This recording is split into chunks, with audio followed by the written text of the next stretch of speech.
예, 방금 소개받은 이동훈입니다.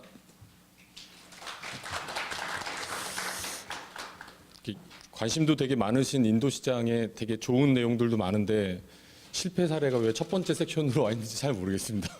네, 힘들고 어려운 이야기 그리고 이렇게 좋은 얘기들 이전에 조금 먼저 그 쓴 약 먼저 먹는다 생각하시고 그냥 편하게 들어주시면 저도 제가 경험했던 얘기 기준으로 가감 없이 솔직하게 말씀드리도록 하겠습니다. 방금 전에 이렇게 그 제 소개 간단하게 이제 말씀을 들었는데요. 사실은 한 10년 전쯤에 이와 비슷한 분위기의 중국 사업을 시작을 했었습니다. 그때는 이런 전자상거래는 아니고 뭐 미디어나 엔터테인먼트나 뭐 컨텐츠 사업 쪽에 그 일을 하고 있었을 때였는데요. 그때 2010년도에 중국 사업 처음 시작하면서 중국에 갔을 때 처음 느꼈던 느낌이 한 3년만 빨리 왔으면 정말 기회가 많았겠구나 하는 생각을 했었어요. 그때가 2010년도 중반 정도였는데 제가 인도 사업을 이제 조인하게 된 게 2017년 말 정도부터 이제 인도 쪽 왔다 갔다 하면서 인도 사업을 이제 시작을 하게 됐는데 인도에 2017년, 2018년 이때 왔다 갔다 하면서 느꼈던 게 10년 전에 제가 중국 사업 처음 시작했을 때 3년만 빨리 왔으면 하는 타이밍이 지금인가 보구나 하는 느낌을 되게 많이 받았습니다. 인도는 그러니까 지금 제가 실패한 것 이외에는 굉장히 긍정적인 요인들도 많고요. 기회 요인도 되게 많고 그러니까 꿈을 꿔볼 만한 그런 요소도 되게 많은 것 같아요.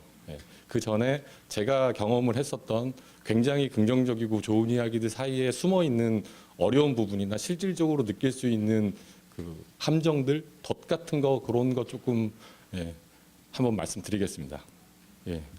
이거는 뭐 이렇게 그 국내 유수의 금융기관에서 이제 조사된 실제로 이제 리포트 자료이고요. 그러니까 요지는 글로벌 경제 위기가 있고 환율 위기가 있다 하더라도 인도 같은 경우는 향후 몇 년간 적어도 몇 년간 내수의 성장 잠재력을 기반으로 안정적으로 성장을 해 나갈 거다라는 얘기가 아주 대부분의 리포트의 결론입니다. 그거는 국내 금융기관뿐만 아니고요.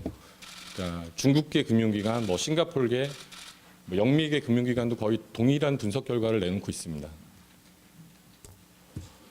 경제 성장률 비교도 사실은 지금 이제 저만한 나라 사이즈에서 연간 7% 8%의 연간 경제 성장률을 보이는 나라는 인도 정도밖에 없죠.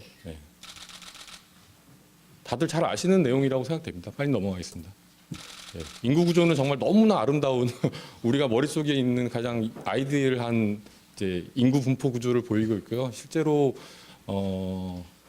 제가 작년에 조사를 했을 때 전 세계 평균, 그러니까 국가별 평균 연령에서 인도가 27.6세로 가장 젊은 편에 속했습니다. 아프리카의 몇몇 나라를 제외하고는요. 참고로 이 동일한 기준으로 우리나라는 43세입니다 지금. 그러니까 이런 뭐 넥스트 G2던 뭐 넥스트 차이나던 뭐 신남방 정책의 핵심 국가이던 뭐 젊은 인도이던 이 수많은 인도와 관련되어 있는 수많은 아름다운 해시태그들 뭐 연관 검색어들 이런 것들은 사실은 이제 어디서든 찾으실 수 있을 것 같아요. 뭐 구글 1시간 찾아보고 뭐 네이버 1시간 찾아보고 도서관 몇 번 가보면 충분히 나올 수 있는 얘기들이어서요. 그러니까 저희 회사 지금은 이제 이제 없어졌지만 저희 회사는 작년 12월 말 기준에 인도의 가장 촉망받는 스타트업 50에 선정된 회사였습니다. 불과 6개월 전에. 이거는 광고비를 써가지고 선정된 게 아니고 이건 정말 순수하게 인도에서 선정을 했던 그런, 그리고 뭐 인도 현지와 한국에서도 뭐 수많은 언론에 이제 노출이 됐던 그런 회사였고요. TV조선에도 나오고. 그리고 영상 한번 잠깐 보여드릴게요. 인구 13억 명, 이 경제 규모 세계 7위인 인도에는요, 세계 각국의 유통기업들이 앞다퉈 진출을 하고 있습니다. 우리 기업들도 인도에 속속 도전장을 내밀고 있습니다. 김지아 기자입니다. 인도의 한 온라인 쇼핑몰입니다. 식품부터 생활용품까지 다양하게 판매합니다. 이 사이트의 소유주는 한국인입니다. 벵갈루루에 있는 창고에 물건을 보관하고 주문이 접수되면 집 앞까지 배달해 줍니다. 최저가, 블라인드 쇼핑 등 국내 사이트와 판박입니다. 현재 있는 그 가게들과 연계를 해서 가장 현대화되고 디지털화된 사업을 할 수 있느냐 그 부분에 대해서 연구를 해서 인도의 전자상거래 시장 규모는 지난해 60조 원. 2020년에는 2배로 성장할 전망입니다. 아마존, 월마트 등 세계적인 유통기업들은 시장 개척에 나선 지 오래입니다. 우리 기업들도 현재 온라인 쇼핑 채널을 만들거나 기존 온라인 채널을 적극적으로 활용하고 있습니다. 국내 화장품을 인도 대형 온라인몰에서 판매하고 현지 공장에서 생산한 식품을 온라인 채널에 내놓기도 합니다. 현지 문화와 생활을 감안을 해서 식물성 원료를 주로 사용을 하고 있습니다. 온라인의 특성상 단시간에 인지도를 높일 수 있어 한류 확산에도 선순환 역할을 합니다. 인도 정부가 진행하고 있는 디지털 인디아라고 하는 정책이 모바일 인프라를 보편화하는 정책을 좀 쓰고 있다 보니까 수요가 많이 높아졌습니다. 세계 경제 규모 7위, 인도의 온라인 시장이 블루오션으로 떠오르고 있습니다. TV조선 김자입니다. 저런 회사였었고요. 네. 올 5월 달까지 실제로 운영을 했었습니다. 그래서 인도 현지에서도 한국에서도 그리고 그러니까 이 자료는 사실은 대부분 이제 작년 올 초에 IR 하면서 이제 투자 유치하면서 이제 만들었던 자료들인데요. 네. 그래서 다들 이제 관심도 되게 많고 기대도 되게 많고 예. 그랬던 회사였습니다. 저희가 이제 2년 동안 이 사업을 준비를 하면서 인도 시장을 나름 이제 좀 꼼꼼하게 조사를 조금 했었는데요. 2년 동안 저희가 이제 조사한 결과들을 바탕으로 이제 사업을 시작하게 됐습니다. 그러니까 그 내용들은 대부분 뭐 이미 많이들 잘 알고 계시는 그러니까 특히 전자상거래 시장은 연평균 한 20%, 그러니까 조사에 따라서는 한 40%까지도 얘기하시는 조사 기관들이 있습니다. 20%, 25% 정도 연평균 성장을 하고 예, 스마트폰 보급률이나 예, 뭐 이런 것들도 이제 정말 굉장히 빠른 속도로 성장을 하고 있습니다. 밑에 그러니까 각 주로 보시면 나와 있는 금액들이 이제 지금 현재 인도의 주요한 온라인 전자상거래 업체들이 투자를 하거나 투자를 받고 있는 규모들인데요. 아마존은 아마존 인디아를 설립하고 난 다음부터 현재까지 한 2조 원 정도 투자한 걸로 확인이 되고요. 향후 10년간 10조 원 투자해서 20년 후에 100조 원을 만들겠다는 너무나 명확한 사업 비전을 가지고 있습니다. 그리고 작년 5월 달쯤에 플리카트라고 하는 인도 로컬에 1등하는 전자상거래 업체가 월마트와 알파벳의 이제 콘소시엄에 이제 인수가 됐었는데요. 당시 인수 금액이 한 18조 원 그리고 밸류는 한 25조 원 정도를 평가받았던 그런. 페이티엠은 소프트뱅크와 알리바바가 지금 한 3조 원 정도 투자를 했고 전자 페이먼트 사업과 전자상거래 사업을 같이 하고 있습니다. 즉 전 세계의 정말 거대 자본들 그리고 주요 플레이어들이 인도 시장에 다 들어와 있어요. 그리고 그 싸움의 규모가 한국의 웬만한 기업들은 그러니까 대기업들도 들어가서 버틸 수 없는 정도의 규모 사업을 이미 하고 있습니다. 인도 2017년 기준으로 이제 실제로 물건을 파는 소매 매출 그 전자상거래를 포함한 페이먼트 이거를 다 포함을 해가지고 인도 전체에서 대략 22조 원 정도의 거래가 이루어졌습니다. 이 중에 한 35%씩 아마존과 그 플리카트가 차지를 했었고요. 그리고 저희는 인도 전역을 커버를 하기가 되게 힘듭니다. 그건 인도 회사들도 되게 힘든데 저희는 벵가룰루라는 지역에 포커스를 했어요. 벵가룰루라는 지역에 정말로 한 1년 동안 지역 전체를 저희가 섹션을 나눠서 사람들의 거주 환경, 그리고 인종, 종교 이런 것들 분석을 해가지고 정말 한 1년 동안 인도 현지 업체와 한국 업체들과 같이 이제 그 컨설팅 받아가지고 저희가 1년 동안 그 벵가룰루를 분석을 했었고 그 현지에 있는 많은 기업들 이제 실사 분석하고 뭐 어쨌든 이런 2년 동안에 굉장히 많은 노력을 거쳐서 사업을 시작을 했습니다. 그리고 그 결과로 저희는 이 그로서리 시장에 포커스를 하게 됐죠. 예, 그리고 거기에 이제 콜드체인 사업을 하겠다라는 이제 사업 구조를 저희가 짰고, 아까 말씀드린 것처럼 인도 전체의 지금 전자상거래 규모는 그때 당시 한 25조 원 정도 됐었습니다. 예, 2018년도에 저희가 확인한 바로는 대략 한 60조 원 정도로 이제 성장을 했었는데. 인도 전체 소비 시장이 750조 원에서 한 9% 정도 되는 게 전자상거래, 그러니까 디지털 결제를 통해 가지고 이루어지고 있고요. 네. 그리고 인도 전체 소비 시장 규모 중에 750조 원 중에서 한 60% 정도는 420조 원 정도는 그러니까 식료품 시장, 먹고 마시고 식음료 시장에 실제로 이제 이제 비중을 차지하고 있고, 이 그로서리 시장은 그 중에서 2.5조 원에 불과했습니다. 그러니까 즉 인도 전체 상거래의 9% 정도가 지금 디지털화되고 있는 상황인데, 인도 전체 산업에서 반 이상을 차지하는 식료품 시장은 0.5%밖에 전자상거래로 전환되지 않았어요. 그래서 저희는 그 시장의 그 전환율이 가장 클 거다라고 예상을 하고 시장 잠재력이 높다고 판단을 했습니다. 그래서 전자상거래 사업을 하는 저희 사업 전략을 이 그로서리 시장에 포커스를 했고, 참고로 인도는 전 세계에 한 2등 정도 하는 농수산물 생산 국가인데, 국내 유통 과정에서 89% 정도가 그러니까 버려지게 됩니다. 그러니까 운송이나 배송에 있어서 콜드체인 구조가 안 갖춰져 있어서,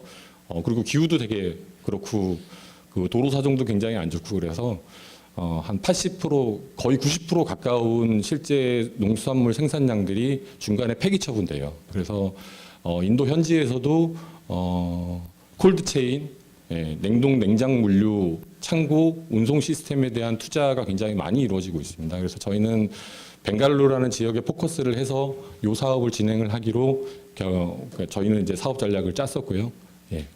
그리고 또 하나는 인도는 방금 전에 말씀드렸던 이유로 물류 투자를 하거나 특히 냉동 설비에 투자를 하는 경우에는 국가에서 굉장히 많은 세제 혜택과 부동산 취득의 혜택을 줍니다.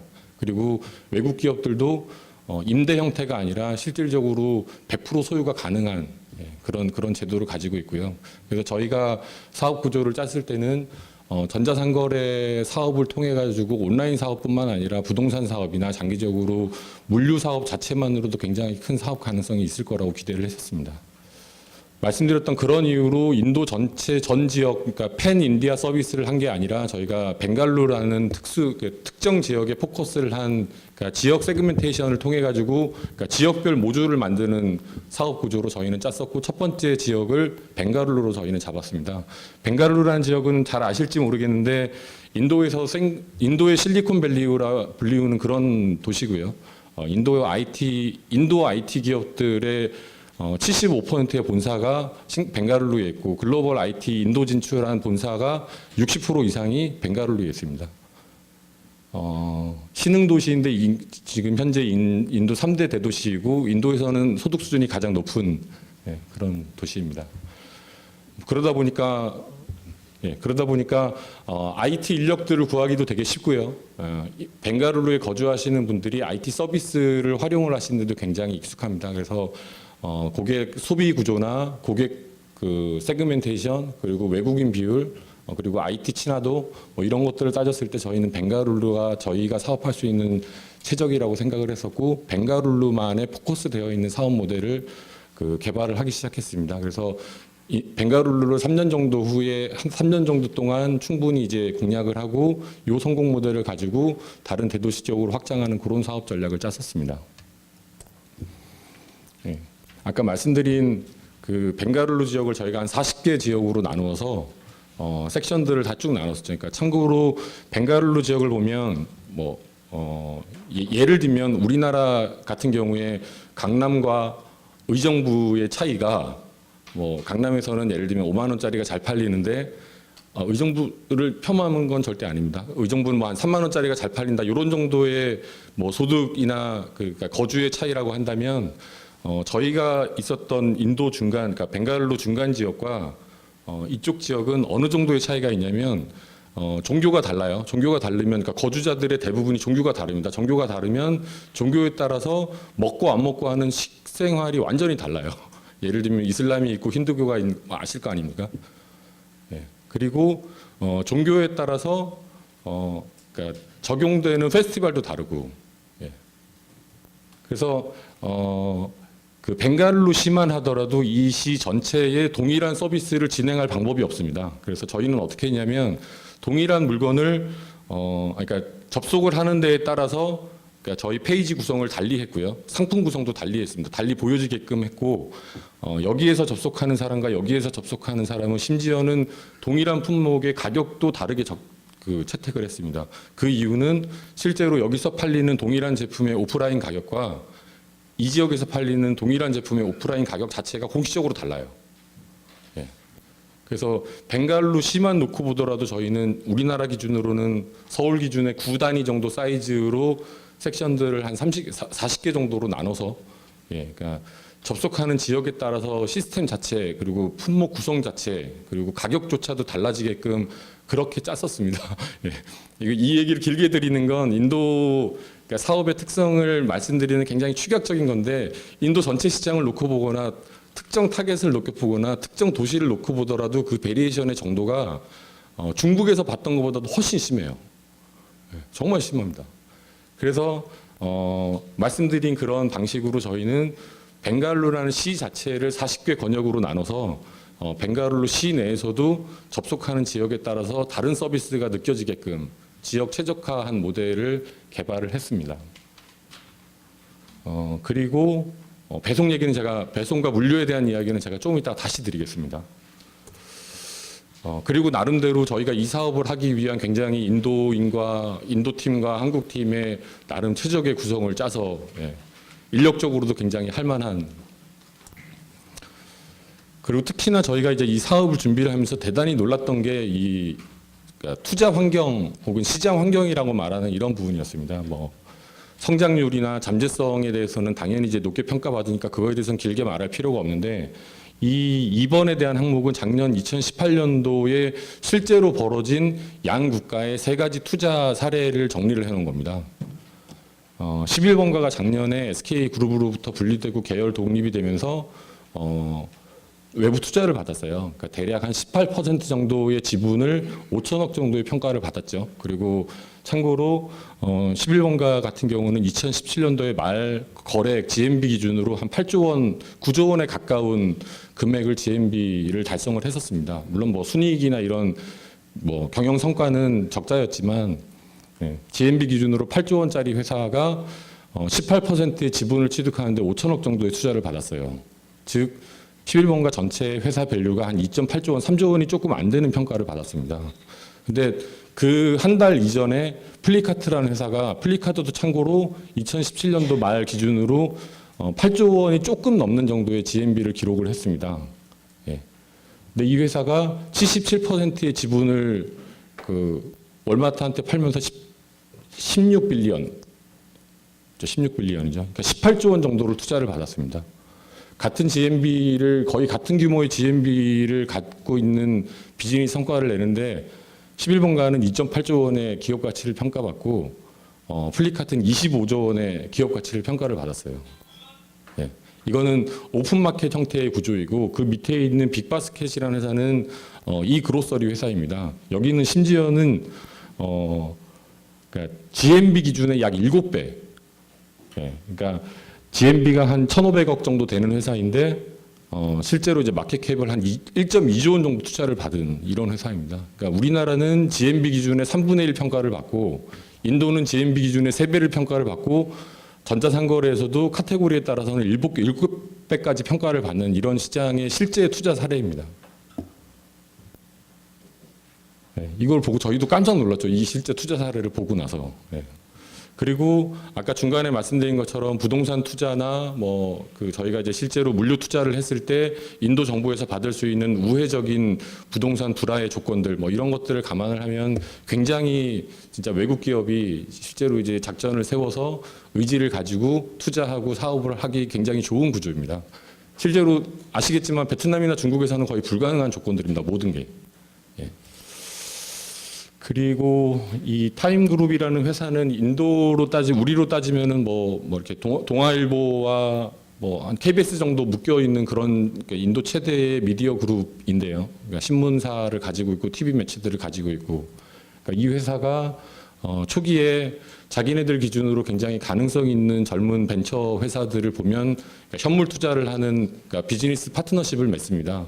거기에 이제 같이 초기에 했었던 성공 사례들이 뭐 말씀드렸던 빅바스켓이나 플리카트나 뭐 카페데이나 뭐 스닙델이나 뭐 이런 회사들이 있는데요.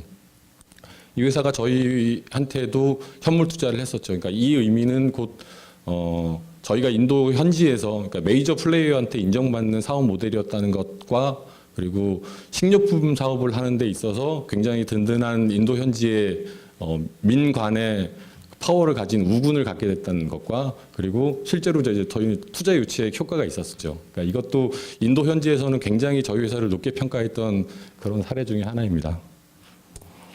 네, 그리고 뭐 저희 계획대로 뭐 숫자들도 많이 올라가고 뭐 실적도 잘 나왔어요. 네, 이거는 저희가 실제로 운영하고 있는 창고였고 네, 이렇게 1년 동안 굉장히 잘 운영을 했습니다. 저희 계획대로. 네, 그리고 좋은 평가도 받고 좋은 가치도 인정받고. 네, 근데 올 초에 도산이 됐습니다. 네, 망했습니다, 회사가. 지금은 서비스도 접었고, 예, 저도 지금 현재는 회사를 나온 상황이에요. 예, 그러니까 나름 굉장히 좋은 멤버로, 좋은 사업 모델로, 좋은 시장 기회에 열심히 노력을 해서 성과도 잘 나고 평가도 잘 받았습니다만 좀 실패했어요. 예, 정말 저희는 철저하게 실패를 했고, 가장 큰 문제는 캐시플로우에 문제가 있었고요. 예, 두 번째로는 그러니까 이 빅머니 게임에 들어가면서 저희가 큰 투자를 받지를 못했어요, 결국은.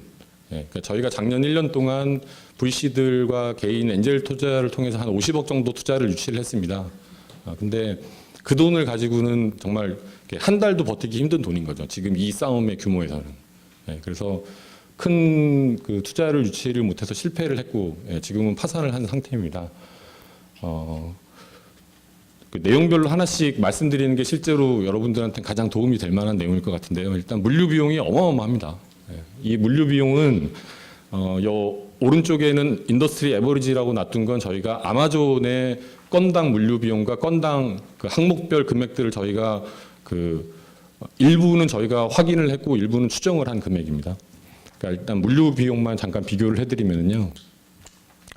참고로 아마존 인디아 같은 경우는 하루에 처리되는 그 벵가룰루 지역 내에서만 처리되는 게 한 5만 건, 그러니까 거의 10만 건 정도가 됩니다. 그러니까 일정 규모 이상의 규모를 달성했다고 볼 수 있을 거고요. 그러니까 그렇게 했을 때도 건당 처리되는 물류 비용의 내부 원가가 2.3불이에요.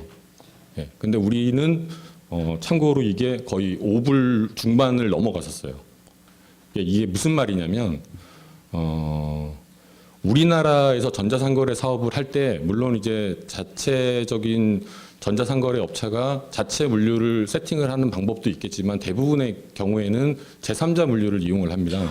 제3자 물류를 이용을 할 때 예를 들면 대한통운, 뭐 한진택배 이런 이제 3자 물류를 이용할 때 내부의 생산 원가는 한 800원 정도 돼요. 그게 사이즈에 따라 다르고 뭐 거리에 따라 다르겠지만 그냥 평균적으로 냈을 때 서울 시내에 돌아다닌다고 치면 보통 800원 정도가 되고요. 이거를 B2B로 공급할 때 한 1,200원 정도를 받습니다.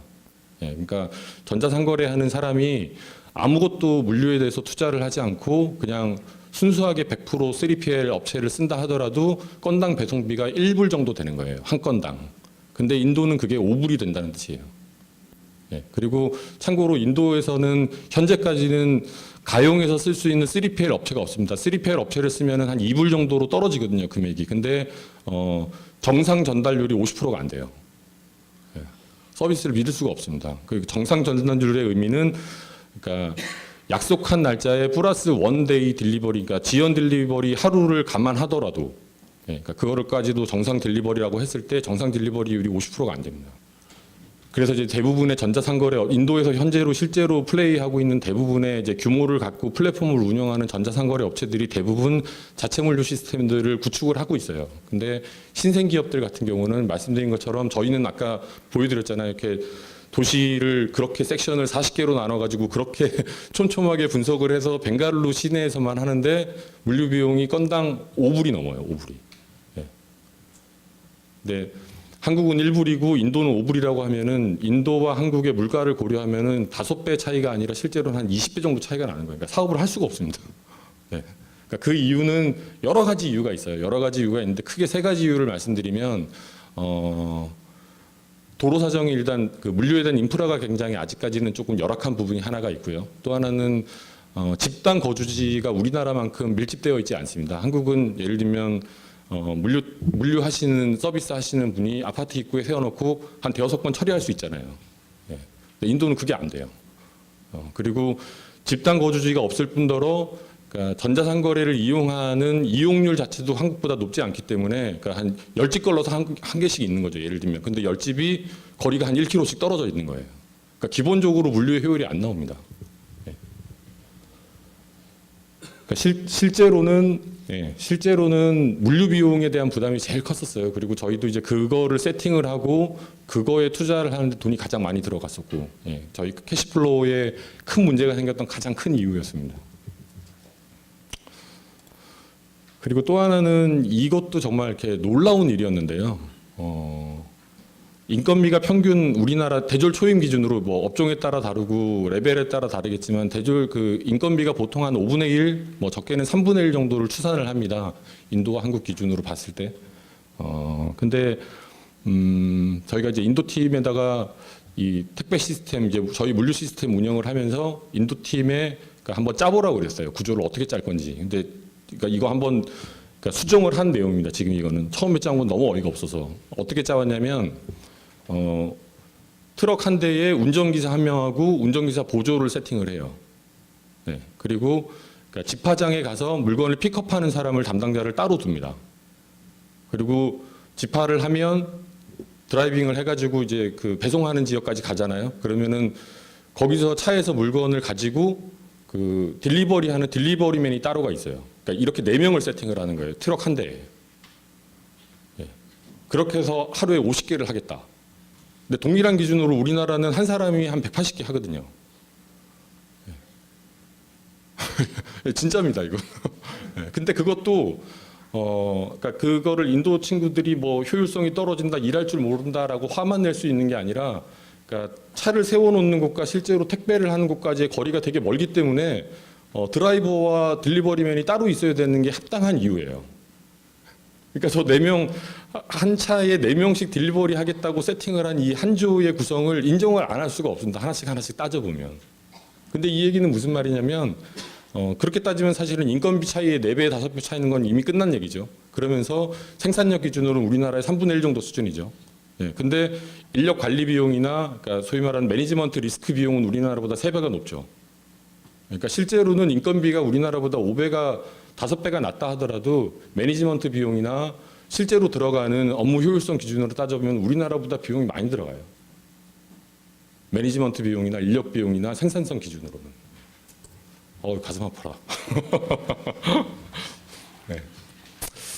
그 아까 말씀드린 것처럼 이미 굉장히 큰 기업들이 큰 돈을 들여가지고 인도에 들어오고 있습니다. 그리고 아까 이제 투자 금액과 밸류에이션 금액을 보여드렸듯이 그러니까 한국에서 평가받는 금액하고는 훨씬 높은, 그러니까 한국의 동등 기준으로 보면 한 5배, 6배 정도, 많게는 한 10배 정도의 평가를 받는 밸류에이션의 멀티플 기준이 다릅니다. 그리고 들어오는 돈의 사이즈도 다르고, 그리고 플레이어의 네임 밸류도 달라요. 그리고 이미 인도의 유니콘 기업 한 10개 중에 한 4개는 전자상거래 업체들이고요. 그러니까 인도 현지에서 지금 가장 돈이 많이 도는 이제 큰 빅 비즈니스의 영역이 전자상거래하고 페이먼트 시장인데 이 2개에 지금 들어오는 돈의 규모가 1년에 한 몇십 조 원씩 됩니다. 투자되는 규모만. 그리고 최근에 확인한 바인데 참 저희 회사의 전략 담당하던 친구가 인도의 릴라이언스 그룹이라는 굉장히 큰 기업에서 새로 시작하는 전자상거래 사업부의 전략 담당으로 들어갔어요. 그러니까 이 말은 릴라이언스도 그러니까 릴라이언스나 인도의 타타그룹 같은 인도 현지의 전자상거래 기업이 아닌 굴지의 대기업들도 전자상거래 그러니까 물류 시장에 이제 들어오고 있는 거고 유통 시장에. 그리고 최근에 확인한 바에 의하면 알리바바가 페이티엠에 투자를 했던 것 이외에 별도로 알리바바의 플랫폼이 인도에 진출할 거라고 합니다. 곧. 그러니까 단순히 인도 현지의 이렇게 스타트업 기업, 전자상거래 기업, IT 기업, 혹은 아마존 이런 것뿐만 아니라 인도 현지의 빅 브랜드들도 이제 들어오고 있고요. 정말로 전 세계에서 가장 큰 전자상거래 빅머니 게임을 하고 있는 그런 시장입니다, 인도는. 그러니까 지나고 보니까 저희가 약간 무모했던 거죠. 너무 큰 시장에 용감하게 들어갔던. 그런 기준으로 저희가 이제 반성을 좀 해보면, 혹은 이제 다시 돌이켜 보면 멀티플 10배 우리도 너무 이제 흥분했던 것 같아요. 저희도 그러니까 GMB가 나오고 물론 이제 저런 이제 멀티플은 사실은 이제 시장에 리딩하는 기업들한테만 돌아가는 혜택임에도 불구하고 비슷한 류의 그 이제 떡고물이 있지 않을까라는 이제 막연한 기대가 좀 있었죠. 예. 없었습니다, 결론은. 그리고 실제로는 지나놓고 보면 저희가 시장을 좀 만만하게 봤던 것 같아요, 인도 시장을. 그러니까 인도에서 벌어지기 한 10년 전에 비슷한 과정을 겪어서 우리는 경험을 다 해봤으니까 무슨 일이 있는지 안다고 생각을 했던 거죠. 예. 그것도 중국에서도 봤었고, 실제로 저희 대표님은 터키에서도 훨씬 더 큰 규모의 이제 사업을 일구셨던 분이고, 그래서 한국 경험도 있고, 중국에서 본 경험도 있고, 터키에서 성공했던 경험도 있고, 예, 그게 어떤 작은 경영 기법이든 마케팅 전략이든 뭐 전체 회사를 사업을 보는 비전이든, 예. 그러니까 그런 이제 기존에 있었던 루트들, 다른 시장에 있었던 선례들을 보고 인도 시장에 너무 이렇게 쉽게 적용을 했었던 것 같습니다. 반성을 하자면. 예. 말씀드렸던 이제 아까 물류나 택배 이제 구조를 짜는 이제 실 사례를 보고 제가 아까 숫자를 말씀을 드렸는데 예상은 했지만 실제로 해보니까 그 매니지먼트나 그러니까 들어가는 생산 원가, 예, 효율성의 원가들이 훨씬 높아요. 저희가 생각하는 것보다. 예, 그것도 저희도 2년 동안 굉장히 깊이 분석을 하고 면밀하게 분석을 했다고 생각을 했지만 실제로 해봤을 때는 그 차이가 훨씬 컸었던 것 같아요.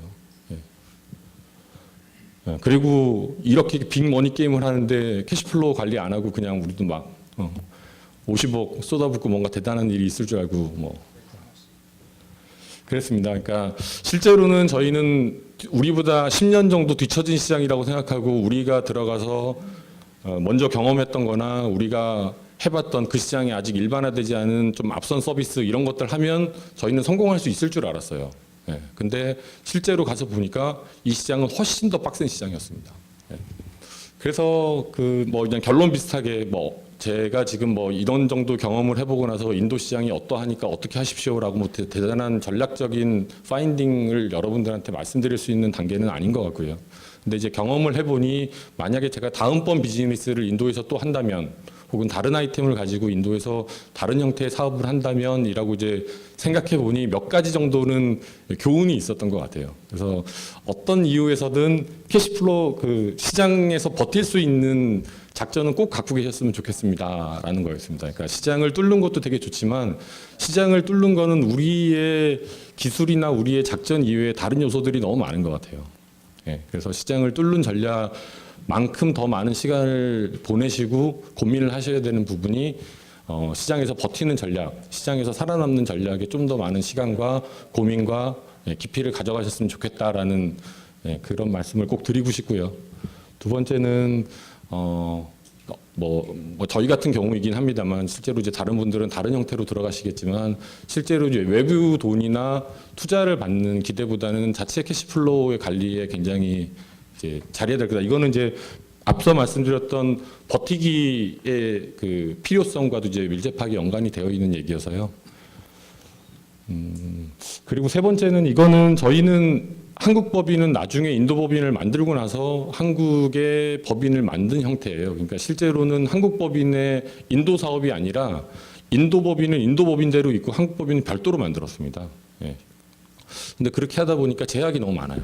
그러니까 한국 법인의 역할도 별로 없고 한국 법인이 있다 하더라도 인도 법인에 도움을 줄 수 있는 그 경우가 별로 없습니다. 그래서 만약에 인도 진출을 하신다면 여러 가지 이유와 그 구조들이 있으시겠지만 그냥 큰 개념으로 보면 한국 법이나 외부의 법인이 그러니까 인도 이외의 법인이 있고 인도 현지의 자회사를 만들어서 그 자회사를 서포트하거나 강화해 줄 수 있는 이런 구조를 짜시는 게 어떨까라는 이제 그런 의견입니다.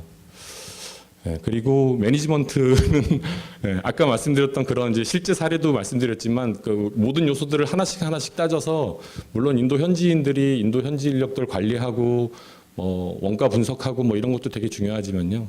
그러니까 매니지먼트에 대해서는 반드시 그러니까 대표이사가 됐던 한국 관리자가 됐던 꼭 같이 가서 동등한 수준으로 분석하고 동등한 수준으로 결정을 할 수 있는 이런 이해도가 꼭 필요한 것 같아요. 그리고 또 하나 꼭 말씀드리고 싶은 것 중에 하나가 마케팅에 대해서 꼭 답을 가지고 계셨으면 좋겠습니다라는 겁니다. 그러니까 제품에 대해서 강점들이 되게 많이 있으시겠지만 인도는 생각보다 한국이 그렇게 잘 먹히지 않습니다. 우리가 기대하는 것보다 훨씬 안 먹혀요. 예. 그러니까 예를 들면 동남아에 가서 남미에 가서 아니면 우리가 옛날에 중국에 가서 한국에서 왔어요라고 했을 때의 호기심, 선망, 기타 등등 그러니까 그런 것들은 있는데 그 정도가 그렇게 높지 않습니다. 그러니까 대부분의 보도 자료는 그게 되게 높은 것처럼 나오는데 그냥 약간 건방지게 말씀드리면 그런 거 별로 없어요. 아직까지. 예. 그리고 한류는 아직까지 기대할 바가 없습니다. 이거는 만들어야 돼요. 예. 그냥 한류 행사 몇 개 한번 하고 뭐 약간의 무슨 페스티벌 한번 하고 나서 굉장히 대단한 것처럼 언론에서 얘기 나오는데요. 아직 그렇지 않습니다. 전혀. 예. 그러니까 이거는 훨씬 더 없다고 생각하시고 들어가는 게 맞는 것 같아요. 예. 예. 그래야 덜 위험합니다. 예. 그리고 뭐 인플루언서나 디지털 마케팅 이런 얘기들 하시는데 인도 현지에서 한국 유튜버, 한국과 관련된 유튜버의 비중은 정말 0.001%도 안 돼요. 예. 그러니까 인도도 굉장히 인플루언서 마케팅이나 디지털 마케팅 혹은 페이스북이나 유튜브 마케팅 굉장히 많이 하는데 한국 콘텐츠, 혹은 한국 유관의 것들이 시장에 미치는 영향이나 타겟팅 되어 있는 범위를 보면 아직까지 굉장히 미미합니다. 예. 예. 그리고 한국 상품에 대해서나 한국에 대해서 대단히 높게 우리의 기대보다 높게 평가받지 못해요. 삼성, 현대는 한국 기업이 아니라 그냥 글로벌 넘버1 기업들입니다. 그 카테고리에서 약간 궤를 달리해서 평가를 해야 될 것 같고요. 그래서 한국 이름으로 나갈 건지 제품으로 나갈 건지 아니면 다른 무언가에 업어탈 건지 그것이 무엇이 됐던 마케팅에 대해서 보다 구체적이고 보수적인 작전을 좀 짤 필요가 있는 것 같아요. 예. 낙관이나 긍정적인 기대가 거의 통용되지 않습니다. 생각보다. 예. 그리고 시장 환경이 그렇게 한국한테 그렇게 유리하지 않아요. 예를 들면 세파만 보더라도 나중에 아마 다른 분이 하실 텐데 한국 인도 간 세파보다 일본 인도 간 세파가 훨씬 더 혜택이 많아요. 같은 세파라 하더라도. 그리고 그러니까 인도 현지에 투자되어 있는 그러니까 FDI에 대한 금액이나 인도 현지에서 바라보는 그러니까 비중이나 이런 걸 봤을 때 아직까지는 우리나라가 그렇게 높은 평가를 받거나 높은 자리에 있지 않습니다. 그러니까 이 얘기를 되게 길게 드리는 거는 생각보다 우리가 동남아 경험들이나 중국 경험들을 보고 인도 시장도 유사한 카테고리로 묶어서 뭔가 좀 더 플러스 알파가 있을 것처럼 기대하시는데 별로 없습니다. 네, 별로 없으시니까 독자적인 그 브랜드 생존에 위한 마케팅이나 시장을 더 구체적으로 말씀드리면 시장에 버틸 수 있는 무기들을 꼭 더 갈고 나가셨으면. 그러니까 저희도 제법 잘하는 사람들이 좋은 평가를 받으면서 굉장히 열심히 했음에도 불구하고 정말 1년 만에 박살이 났거든요.